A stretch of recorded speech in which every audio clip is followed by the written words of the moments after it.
Deus abençoe, bom dia, que bom que você está aí, que alegria, né? Eu espero que você não se choque comigo, né? Por causa desse meu jeito. Algumas pessoas gostam, outras não. Às vezes a minha esposa também se assusta, né? Mas é o meu jeito de ser. Eu falei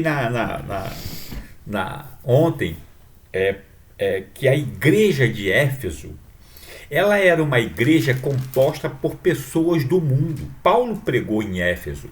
No capítulo 19 de Atos, se você ler, você vai ver lá no verso de 17 que Paulo pregou. Olha o que aconteceu. Quando isso se tornou conhecido de todos os judeus e gregos que viviam em Éfeso, todos eles foram tomados de temor. E o nome do Senhor Jesus era engrandecido. Muitos dos que creram vinham, confessavam e declaravam abertamente suas más obras.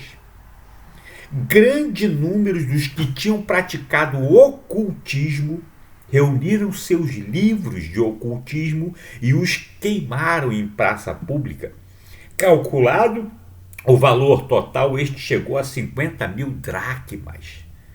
Dessa maneira, a palavra do Senhor muito se difundia e se fortalecia. Foi para esse povo desviado que Paulo pregou em Éfeso. E agora ele está aconselhando Timóteo. Mas olha o que ele falou aos romanos sobre o mistério da piedade, que a gente vai ver ele falando para Timóteo, um mistério. Olha o que é o mistério da piedade. Portanto, considere a bondade e a severidade.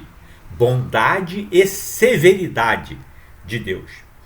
Severidade para com aqueles que caíram, mas bondade para com você, desde que permaneça na bondade dele. Lembra da historinha que eu falei? Na palma da mão de Deus, livre-arbítrio. Se você escolhe Deus, você vai viver eternamente. Se você não escolhe, ele vai jogar no fogo, vai para o inferno. Não tem como pregar diferente do que está escrito. Não tem. Desde que permaneça na bondade dele. De outra forma, você também será cortado.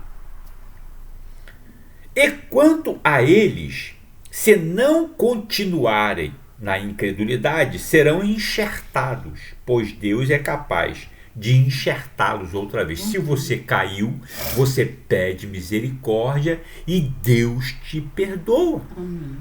Né? Afinal de contas, se você foi cortado de uma oliveira brava por natureza e de maneira antinatural foi enxertado numa oliveira cultivada, nós, os gentios, fomos cortados de uma oliveira braba e enxertados na oliveira de Deus. Né? Aqueles que foram cortados também poderão ser enxertados. E Paulo está escrevendo o que é essa bondade e essa severidade? O que é isso? Né? Qualquer doutrina satisfatória a respeito de Deus precisa abranger esses dois elementos. Você não pode pregar só o amorzinho, porque você não está sendo verdadeiro. Porque se o cara fizer bobagem, vai para o inferno. Você tem que pregar a bondade e a severidade. E Paulo está orientando Timóteo agora no capítulo 3. Primeiro, no capítulo 1, ele falou de quê? Uma fé, mantendo a fé e a boa consciência. A boa consciência. E ele expulsou Himeneu e Alexandre da igreja. Mas eles poderiam receber de volta. Assim como cortou, se eles voltassem aos bons caminhos, poderiam ser novamente enxertados na igreja.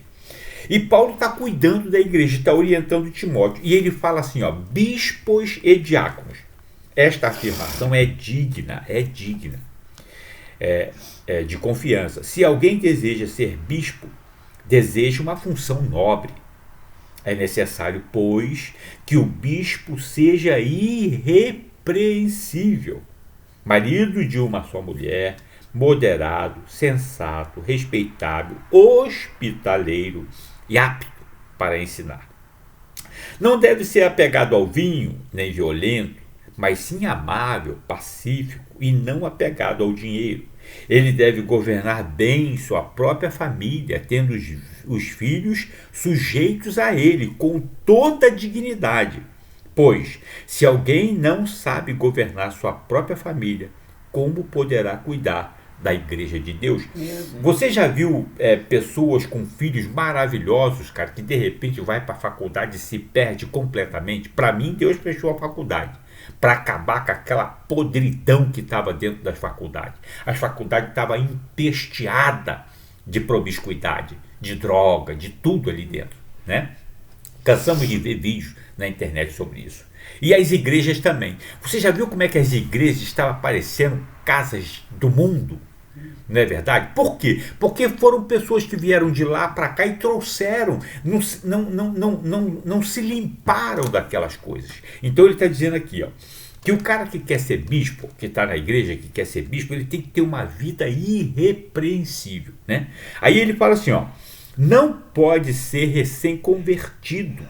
Presta atenção nisso aqui, não pode ser recém-convertido, para que não se ensoberbeça e caia da mesma condenação em que caiu o diabo. O diabo se encheu de soberba e ele quis ser como Deus. A gente tem visto pastores que acham que são deuses, políticos que acham que são deuses, intocáveis, que podem fazer o que bem entende. Não pode. Não pode, né? Então, ele fala isso, que as pessoas que estão na igreja, que querem um cargo desse, ela não pode ser recém-convertida porque ela vai se encher de soberba. Mulheres que acham que são pastores, e aí começa a criar genealogias e invenções. A gente tem visto isso, a mesma coisa estava acontecendo lá na igreja naquela época. Se você olhar para hoje e olhar para o passado, olhar o contexto, você vai ver a mesma coisa. Também, olha só, também deve ter boa reputação perante os de fora, não só dentro da igreja, mas de fora também, para que não caia em descrédito, nem na cilada do diabo. Quantos pastores caíram em descrédito, né? Os diáconos igualmente devem ser dignos, homens de palavra, não amigos de muito vinho, nem de lucros desonestos. Devem apegar-se ao mistério da fé com a consciência limpa, boa consciência. Devem ser primeiramente experimentados. Depois, se não houver nada contra eles, que atuem como diáconos. E as mulheres? As mulheres também gostavam de um vinhozinho naquela época, né? Hoje em dia também. Olha o que ele fala das mulheres. As mulheres igualmente sejam dignas, não caluniadoras, mas sóbrias e confiáveis em tudo. O diácono deve ser marido de uma só mulher e governar bem seus filhos e sua própria casa. Os que servirem bem alcançarão uma excelente posição e grande determinação na fé em Cristo Jesus. Escrevo-lhe estas coisas, embora espere ir vê-los em breve. Mas se eu demorar, saiba como as pessoas devem comportar-se na casa de Deus, que é a igreja do Deus vivo, coluna e fundamento da verdade. Jesus falou, eu edificarei a minha igreja. Não há dúvida de que é grande o mistério da piedade. Mistério da piedade, né? Deus foi manifestado em corpo, ele encarnou. Deus encarnou, viveu entre nós. Justificado no Espírito, ele foi justificado no Espírito no batismo. Lá quando ele estava lá no monte lá, Deus falou, esse é meu filho amado em quem me comprazo, né? Visto pelos anjos, né? Pregado entre as nações, estava lá, os dois bandidos lá, ele pregado no meio, e também pregado verbalmente entre todas as nações, como hoje também está sendo pregado. Crido no mundo, o mundo todo estava crendo e hoje em dia também ainda crê, né? E recebido na glória, ele ressuscitou e está morando com Deus. Esse mistério da piedade foi explicado para o Timóteo, né? E foi explicado para o Paulo. E nós, qualquer doutrina satisfatória a Deus, a piedade, ela é a bondade e a severidade de Deus. A bondade para todos aqueles que andam com Deus, que andam no caminho de Deus. Quando Paulo pregou aos Efésios, ele falou que a ideia de Deus era convergir todas as coisas em Cristo Jesus, ser enxertado em Cristo, nós sermos ramos da videira verdadeira. Vários exemplos são dados a respeito disso. Então, se você deseja esse Deus no seu coração, fazer parte disso, então você não pode estar com um pé fora ou um pé dentro. Você tem que estar conectado para você poder receber essa piedade. E se você tiver caído, saiba que se você realmente... Porque não é você ficar pecando para ser perdoado. Não é isso. É o que Paulo já falou algumas vezes. Ele está explicando para Timóteo. Você tem que andar direito. Uma só esposa, não ser, viver em bebedeira, não andar na roda dos escarnecedores. Se você quer aceitar esse Deus, você tem que ser fiel a esse Deus. Né? A minha esposa vai trazer uma palavra de conforto no nosso coração. Bom dia, Deus abençoe. Eu amo você, mas Jesus ama muito mais. Que capítulo de Timóteo, hein? Só Timóteo mesmo para me trazer essas bênçãos através de Jesus na vida dele, né? E o Espírito Santo que tocou nele para que ele viesse escrever tudo isso pra gente até hoje, né? Queria deixar aqui o versículo 13. Eu ia deixar o 14, mas o 13 também tá uma maravilha. Os que servirem bem alcançarão uma excelente posição grande determinada na fé em Cristo Jesus. E o 14.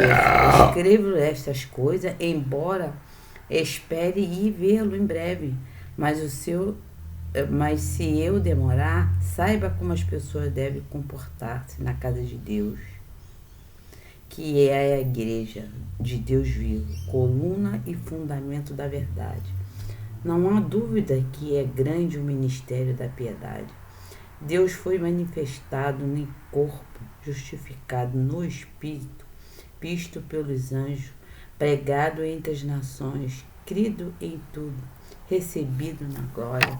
Ai, que maravilha!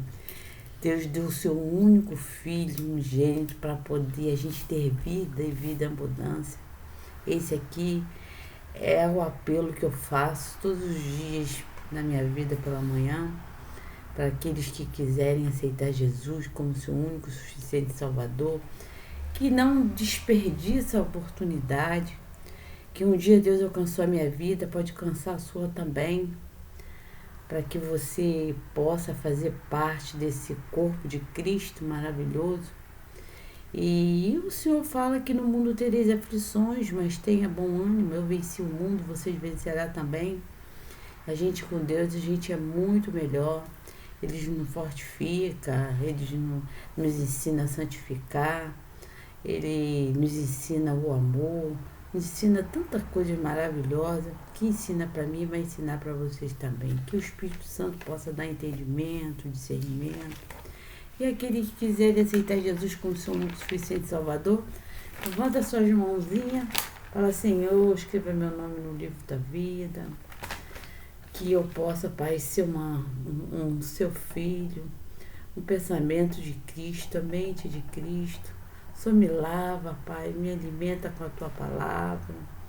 Que eu possa poder prosseguir, Pai, com o Teu Espírito Santo que habita em mim e eu te obedecer. Eu sou um verdadeiro adorador, espírito em verdade, que é esse que o Senhor está procurando, Senhor. Pai, que eu não possa perder mais essa oportunidade, Pai. Que o Senhor possa falar o meu coração no profundo, Pai. Em nome de Jesus, assim eu te louvo e te agradeço pela oportunidade. Não desperdice, irmão. Em nome de Jesus, amém. Glória a Deus. Amém, amém. Essa piedade, esse amor de Deus, é preciso ser bem compreendido. Olha para a história, o contexto da história. Quando nós deixamos desapercebida a bondade de Deus, ele parece ser um tirano terrível, né? Ele manda matar, ele manda catástrofe, como agora. A bondade de Deus ficou desapercebida e eu tenho no meu coração que tudo isso que está acontecendo é juízo de Deus, é a severidade de Deus, onde as pessoas estão perdidas, porque se elas não se voltarem para Deus e não se agarrarem com Deus, a morte é certa. Né? Vou ler aqui um trechinho de um raciocínio que é bem o meu. Ó. A bondade e a severidade de Deus. Qualquer doutrina satisfatória a respeito de Deus precisa abranger esses dois elementos, a bondade e a severidade, amor e justiça. Quando deixamos desapercebida a bondade de Deus, ele parece um tirano implacável. Implacável. Se deixamos passar sua severidade, ele parece um pai fraco. Se não for alertado que vai para o inferno, olha só, se você continuar fazendo isso daí, praticando esse tipo de coisa, você vai para o inferno. Porque se isso não acontecer, parece que a severidade de Deus é mentira. Ele parece um pai fraco. Contudo, Deus é capaz de enxertar outra vez aquele que se desviou. Mesmo aquele que tenha se desviado pelo pecado mais ruim, né? Ele é capaz de enxertar. Paulo oferece esperança aos judeus. Porque os judeus, olha quantas vezes os judeus deixaram de obedecer e foram implacavelmente corrigidos por Deus. Davi, que cometeu o adultério, foi implacavelmente corrigido por Deus. Né? Então, amor sem justiça não é de Deus. Deus é justo e o amor tem que ser verdadeiro. Você tem que ser justificado verdadeiramente. Não pode viver uma vida dupla. Glória a Deus. Adorar o inferno e o céu ao mesmo tempo. Eu quero viver no inferno, mas quero morar no céu. Não pode. Né? Então, que Deus te abençoe, toque o seu coração. E se você quiser vir junto conosco nessa caminhada, como minha esposa sempre faz um apelo muito bem, muito carinhoso, venha, tá? Mas não espere afagozinho na cabeça, não, né? Eu estava falando com ela aqui que eu acho que os pastores, eles sofrem demais com as ovelhas. Acho que por causa disso que eles degolam algumas, né, para comer. Porque deve passar do limite. Eu acho que é isso. Fica com Deus.